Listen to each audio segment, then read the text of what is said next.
السلام عليكم ورحمة الله وبركاته. أهلا بكم في حلقة جديدة من برنامج العبقري. تعال يا صديقي بسرعة أخدك من إيدك ونطلع على أواخر القرن ال19 اللي هي كانت فيها رحلة تحدي، كانت فيها بيانات كتير وإنفورميشنز كتير جدا لازم نسمعها دلوقتي في الحلقة دي، وإزاي جات الفكرة اللي إحنا نقوم بإنشاء أول جامعة مصرية. يلا بينا. دلوقتي في أواخر القرن ال19 زاد الوعي الوطني عند المصريين بطريقة كبيرة جدا، وكل حاجة مصر بقت فاهماها، وزاد الوعي والفهم عند الشعب المصري أكتر بإنشاء جامعة مصرية تضم جميع علوم العصر. وكمان حاجة مهمة، هما كانوا مهتمين جدا بالتعليم العالي. الناس اللي اهتمت بالحاجات دي ناس كتير جدا. قاسم أمين رئيس النثر والشعر العربي كان بيتكلم في النقطة دي. مصطفى كامل اللي قال لو لم أكن مصريا لوددت أن أكون مصريا، إن هو كانوا بيحس ويأمر بهذه البلاد، لأن هو كان عايز يحدد حاجات كتير جدا عشان البلد دي تعيش كويسة وتعيش أحسن حاجة. والإمام محمد عبده. هذا دول الثلاث أشخاص اللي نادوا بإنشاء جامعة مصرية تضم علوم العصر كلها، وتكون أول جامعة مصرية خالصة بكل التحديات. رجعنا لكم مرة أخرى. كان أول واحد اقترح فكرة إنشاء الجامعة المصرية كان قائد ثورة 1919 الزعيم سعد زغلول. هو الوحيد اللي من اقترح إنشاء فكرة جامعة مصرية تضم أحدث علوم العصر. مين بقى اللي خد فيها الموضوع مهم ودخل الموضوع بجدية وعزيمة وإصرار وإرادة؟ مؤسس بنك مصر الزعيم طلعت حرب. دخل في فكرة إنشاء الجامعة بفكرة بناء اقتصادي قائم على العديد من الإمكانيات والممارسات الممتازة لتحديد هدف الوصول إلى إنشاء جامعة مصرية. وكمان حاجة مهمة جدا لازم تكون واخد بالك منها، برضو ايضا واحد برضو من ابناء الشعب المصري اهتم بالحاجة دي كان الملك احمد فؤاد. وبعد كده بقى الملك احمد فؤاد الاول اللي هو برضو من اهتم ايضا بفكرة انشاء جامعة مصرية، وتم انشاء الجامعة المصرية. اسم الجامعة كان اسمها الجامعة المصرية، تم تأسيسها وانشاؤها عام 1908، شمل العديد من احدث علوم العصر. كان اول مبنى ليها في شارع القصر العيني اللي هو جنب مستشفى القصر العيني، كان اول مبنى لهذه الجامعة المصرية، وكل الناس دخلت فيها، والجامعة انشؤت وتأسست من تبرعات الشعب المصري. ورجعنا مرة أخرى ويلا بينا في كل حاجة أقولها لك. بعد ما تمت إنشاء الجامعة المصرية عام 1908 اللي هي أصلا كانت جامعة أهلية ما كانتش حكومية خالص في نفس الوقت اللي أنا بكلمك فيه ده، بس حصلت حاجة مهمة. الناس دي قامت بتأسيس الجامعة ونشأة الجامعة العديدة من كل حاجة شاملة علوم العصر. كانت من تبرعات وامال الشعب المصري اللي زاد عندهم الوعي الوطني بفكره تاسيس وانشاء جامعه مصريه اللي تاسست عام 1908. مين بقى اللي ساهمت اكتر في كل حاجه في مكان انشاء الجامعه والاراضي والتمويل والاستثمارات الداخليه للاراضي بتاعتها؟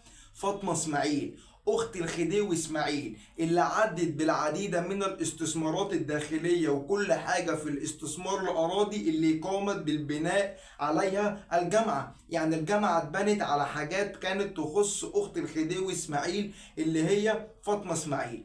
يلا بينا في روح جزئية تانية مهمة جدا خاصة بالحاجة اللي احنا محتاجين نتكلم فيها، لان الموضوع ده مش هيخضك بس، لكن دي معلومات مهمة جدا.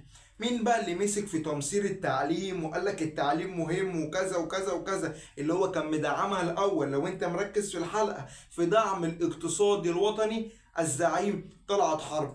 كان اول مدير لرئاسة الجامعة المصرية كان الدكتور احمد لطفي السيد. هو كان اول مدير للجامعة المصرية الدكتور احمد لطفي السيد. شمل العديد، كان مدير مميز وعنده العديد من الادفانتج، عنده العديد من المزايا في تحقيق التقدم والمستقبل المشرق للاجيال في الوقت الحالي.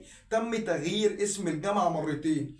لما تمت إنشاء الجامعة المصرية عام 1908 كانت في عهد الملك أحمد فؤاد الأول، وتم تغييرها عام 1925 من اسم إنشاء الجامعة المصرية إلى جامعة الملك فؤاد الأول. وجامعة الملك فؤاد الأول دي كانت مهمة جدا في تغيير اسمها. وبعد كده والعديد من الفترات، وبعد كده قيام ثورة 23 يوليو عام 1952، الثورة اللي كان فيها كل حاجة، كان فيها القضاء على الإقطاع، القضاء على غياب العدالة الاجتماعية، العدالة الاجتماعية ترجع مرة أخرى، القضاء على الاحتكار، كل حاجة كانت مناسبة في الحاجات دي في تأسيس نظام الضباط الأحرار. بعد الفترة دي على طول تم تغيير اسم الجامعة المرة الثانية باسم جامعة القاهرة.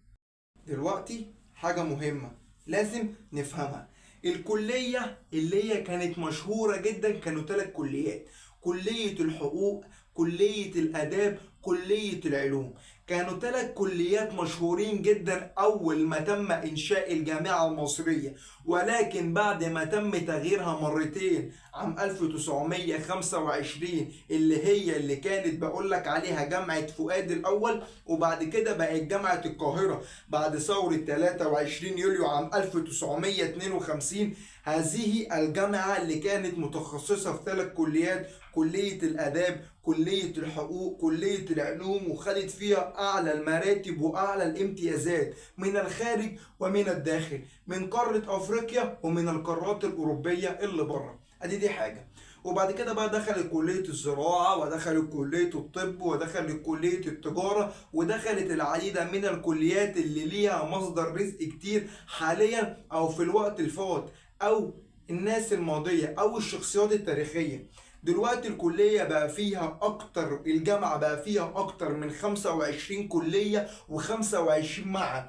الجامعة دلوقتي فرعها في الجيزة، ليها فرع في الشيخ زايد، وليها فرع في هنا. عارف ليه؟ عشان احنا دلوقتي لما العلم بيجي بأمال وطموحات الشعب المصري، الجامعة اللي اتبنت من تبرعات الشعب المصري، وتسلم الدكتورة فاطمة اسماعيل اللي هي كانت بتعمل العديد والعديد لإفادة البلد.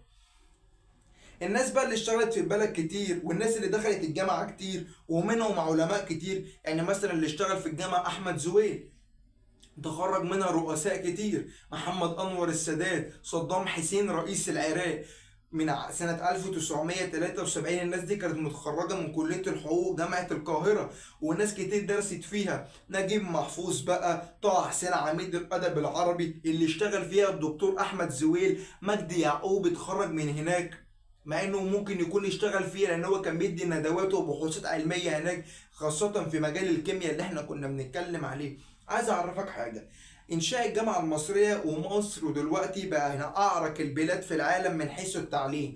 بس انت ممكن تقول لي ده في ناس كتير بتخش دلوقتي تغش وتعمل ده وتعمل ده وتعمل ده. انا ماليش دعوه بحاجه، انا بحكي على تاريخ جامعه انشاء اول جامعه مصريه في العديد. يعني انا قلت لك الخديوي اسماعيل جت مشاركة مهمة جدا من عنده لأن هي كانت استثمار داخلي. قلت لك طلعت حرب، قلت لك سعد زغلول. انا طلعت اتكلمت عن سعد زغلول في حاجات كتير، وهو كان مشارك في حاجات كتير. يعني الراجل ده زعيم وطني بجد. مصطفى كامل، كل الناس دي طلبت بإنشاء أول جامعة مصرية عندما زاد الوعي والوطني والشعبي والفهم زاد عند المصريين بالتطلع في إنشاء تعليم عالي وجامعة مصرية كانت مستقلة عن التفكير الإنجليزي وعن التفكير العثماني وعن التفكير الأزهري. يعني احنا كنا بنطالب بإنشاء أول جامعة مصرية تبعدنا عن الفتن، تبعدنا عن الحاجات اللي مش مفيدة، ونستخدمها في العديد من المجالات المختلفة. جامعة القاهرة من أعرق الجامعات اللي موجودة في تاريخ مصر، ومن أعرق الجامعات اللي موجودة في أفريقيا والشرق الأوسط، ومن أحسن 10 جامعات في العالم.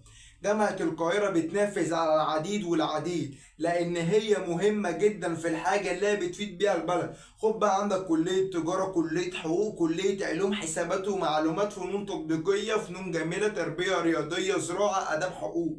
بس كانوا أفضل 3 كليات في تاريخ عام 1952 لما تحول اسم الجامعة من أحمد فؤاد الأول إلى جامعة القاهرة 3 كليات: كلية العلوم، كلية الآداب، كلية الحقوق، اللي أنا أتشرف إن أنا واحد من رجال القانون اللي مؤثرين جدا في البلد بالفترة اللي فاتت دي. ولو انت وصلت لاخر الحلقة ما تنساش اللايك والاشتراك والمتابعة عشان يوصل لك كل جديد. والسلام عليكم ورحمة الله وبركاته.